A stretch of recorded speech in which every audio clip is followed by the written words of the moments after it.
Les verbalisations des PV, on a un pouvoir d'appréciation, normalement.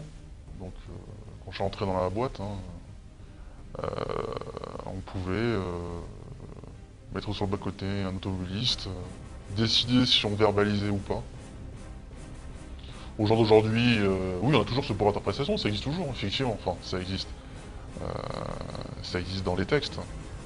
Maintenant, sur le terrain, et du moins, on nous le dit, hein, il n'y a pas d'instruction écrite parce que ça engendrerait, entre guillemets, la responsabilité de la personne qui écrit parce que ça serait aller à l'encontre de ce qui est dit dans le code de la route, mais maintenant c'est clair, hein, pour être serein et pour pas être emmerdé par sa hiérarchie, bah, on nous dit que vous allez faire 3 TA rouges, 5 TA verts, les TA rouges c'est tout ce qui est lié aux infractions au code de la route, les TA verts c'est les stationnements, tu fais ça, on t'emmerde pas, ça fait monter le chiffre de la brigade, on n'est pas emmerdé, par rapport à l'autre brigade on en fait autant si ce n'est pareil, on se fait pas emmerder, ça protège le gardien de la paix, ça protège le chef de brigade, son officier, ça fait plaisir à tout le monde et puis ça peut-être ça fait rentrer des sous, hein. Pas dans le portefeuille, hein, parce qu'on n'est pas payé, on n'est pas soumis, enfin on n'est pas payé au quota, loin de là, Ouais, hein. toujours, on a toujours l'impression que c'est pas normal, mais bon.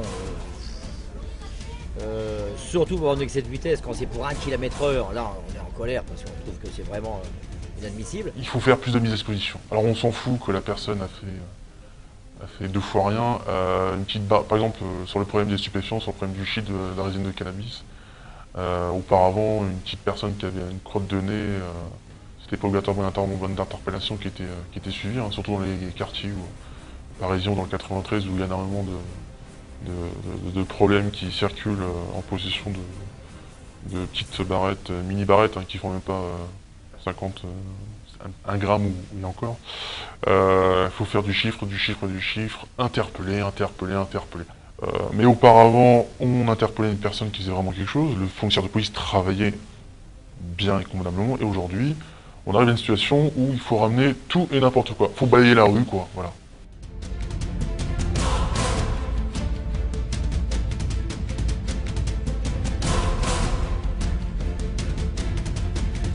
C'est très bien, c'est très facile lorsqu'on interpelle quelqu'un dans une affaire de shit, hein, parce que le fait, enfin, le fait se crée, entre guillemets, on interpelle une personne, on fait cesser l'infraction, et automatiquement l'affaire est élucidée. Donc c'est nickel, c'est un bâton, c'est très bien. Ça entre dans les chiffres de l'officier qui entre dans les chiffres du commissaire de police. Le commissaire de police est noté par ça, par ces statistiques. On ne peut pas savoir comment on travaille autrement un commissaire de police que, au regard de l'activité contraventionnelle ou délictuelle ou d'interpellation de ses effectifs. Lorsque par exemple il y a trop d'interpellations, bah, on calme les choses. Alors c'est pas dit par le biais de notes écrites, hein. Faut pas qu'il y ait de traces bien sûr, hein. Non. Mais c'est dit oralement. Pour les procès-verbaux, je suis servi comme tout le monde, je pense. Et je pense que c'est excessif. C'est excessif dans la mesure où on ne comprend pas la personne. C'est-à-dire que même pour un stationnement de 2 minutes, on a le temps de partir chercher le ticket. Alors, au dateur déjà, le temps de revenir s'il a mis le PV, et il ne veut même pas discuter. C'est indiscutable. Il vous dit, vous n'étiez pas là, je fais le PV. Et ça, je trouve que c'est... Et je trouve que c'est la seule police au monde qui fait ça, je pense. La police nationale est au service à l'origine du citoyen. Maintenant, on est rattaché au ministère de l'Intérieur et on se borne à suivre, quoi. Que ça peut être un gouvernement de gauche, on va suivre le gouvernement dans ses directives et dans ses indications, que ça va être un gouvernement de droite, ça va être pareil.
Concernant les instructions sur la verbalisation, elles sont passées régulièrement à l'appel, de manière orale, il n'y a jamais de rapport écrit.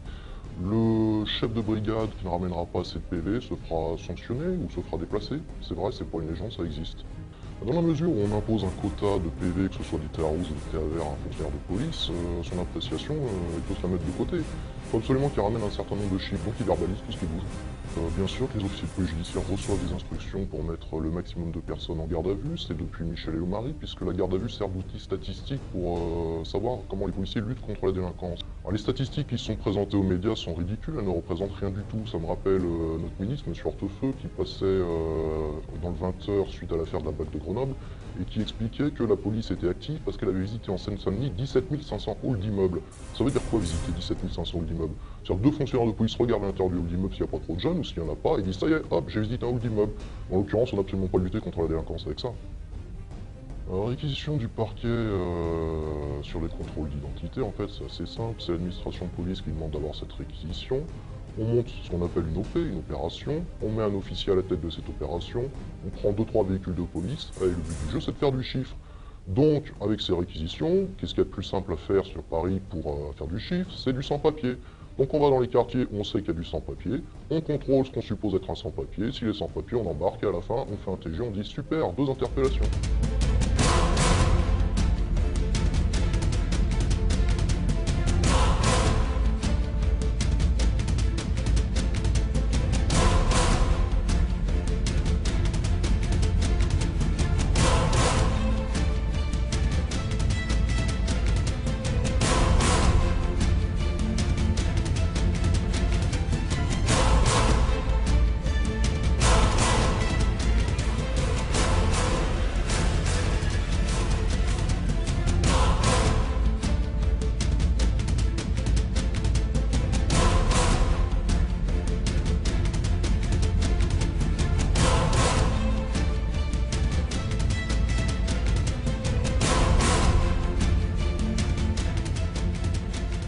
Alors, pour les verbalisations et les procès-verbaux, alors dans mon service, on n'a pas trop d'instructions.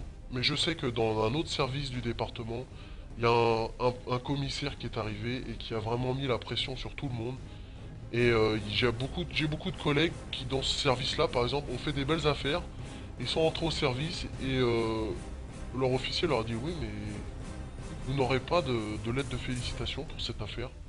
Parce que vous n'avez pas ramené vos quotas de timbre-amende. Moi, j'ai remarqué que ces réquisitions écrites pour faire des contrôles se sont vraiment accentuées. J'ai même vu des notes de service, d'objectifs, c'est-à-dire des pourcentages à atteindre. Et on nous donne les outils. On nous dit il faudra demander plus de réquisitions et tout ça. Et moi, je vais vous dire qu'il y a 6 ou 7 ans, bah, des réquisitions du procureur, des opérations de slick comme on dit, eh bien on en faisait, allez, 1 ou 2 par semaine. Maintenant c'est 1 ou 2 par jour. Donc on est obligé de ramener quelque chose. Là c'est sûr que là les chiffres ils explosent. Hein. Et puis bah les patrons, ça rentre dans leur jeu puisque eux de toute façon, eh bien plus il y a du chiffre, plus ils atteignent leurs objectifs, ou même s'ils les dépassent. Et là c'est banco pour eux, ils ont des primes. Sachant quand même que ces chiffres ne sont pas vérifiés. C'est-à-dire que on demande des chiffres au commissaire, le commissaire, il va essayer de récupérer un peu les chiffres, s'il voit qu'il est en dessous, il va magouiller les chiffres, il va les changer. Il n'hésitera pas à changer les chiffres. Alors les discours politiques n'ont rien à voir avec la réalité du terrain, et les objectifs que les politiques et la hiérarchie nous donnent n'ont rien à voir avec les sollicitations des citoyens, qui eux sont les premiers à avoir besoin de nous. C'est pour eux qu'on travaille. On travaille pas pour faire plaisir au président de la République. Que nos chers commissaires, en fait, notre chère hiérarchie, pardon, a des chiffres. En fait, ils ont des chiffres à faire.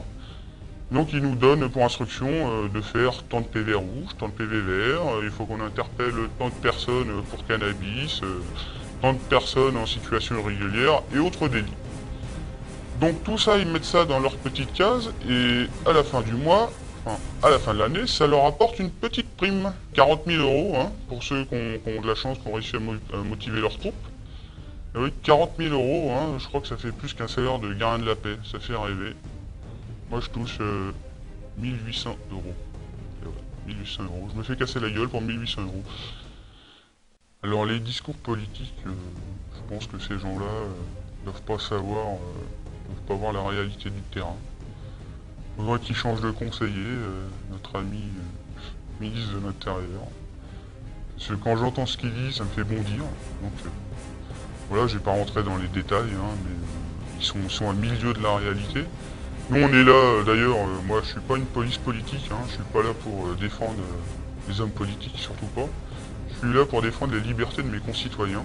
Hein, ils sont libres d'aller, de venir, libres de penser. Donc, et moi également, je suis libre de cela. Hein. Donc, je suis pas là pour défendre les politiques, hein, qui, de toute façon, sont là pour se faire réélire, hein, qui se servent de... On a eu le cas il y a pas longtemps, qui s'est servi de la police pour se faire élire. Soit, c'est moche. Enfin, c'est moche, quoi. Je me lâche pas parce que je vais être grossier.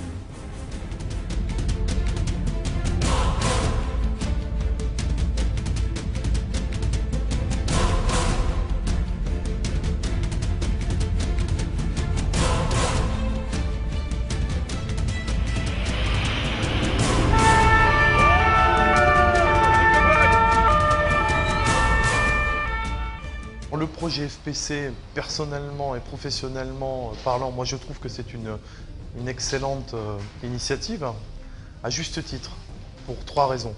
La première, c'est que les policiers sont des citoyens avant tout, ne sont pas des militaires, contrairement aux gendarmes. Deuxièmement, en plus d'être des citoyens, ils ont quand même ce devoir de service public. Qui dit service public dit un minimum de feedback, c'est-à-dire un minimum de retour envers les concitoyens de ce pays. Alors le projet FPC, moi je suis tout à fait d'accord, parce que j'ai eu la chance de pouvoir côtoyer les policiers sur le terrain.